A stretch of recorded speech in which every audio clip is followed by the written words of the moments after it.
Une grande ville face à la mer, nous sommes en Afrique, à Dakar, capitale du Sénégal.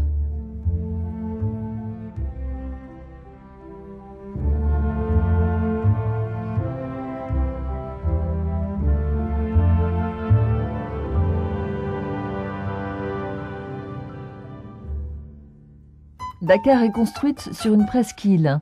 En arrière-plan, on remarque l'île de Gorée. Face à elle se trouve la zone portuaire. Le centre de la ville est constitué de quartiers d'affaires et d'habitations. Au premier plan, tout autour d'un garage, s'étend une zone de bidonville. Sur l'île de Gorée sont passés des millions d'esclaves avant d'être embarqués pour les Amériques.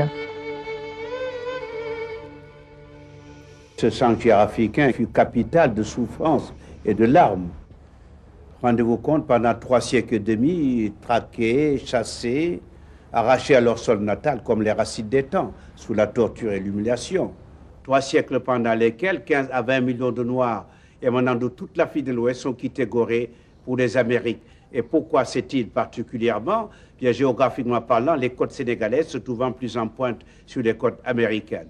6 millions sont morts de privation ou de mauvais traitements.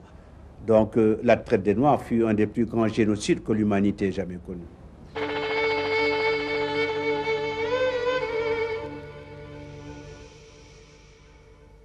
En face de l'île de Gorée, le port de Dakar, installé dans une rade profonde, est une des principales portes de l'Afrique de l'Ouest.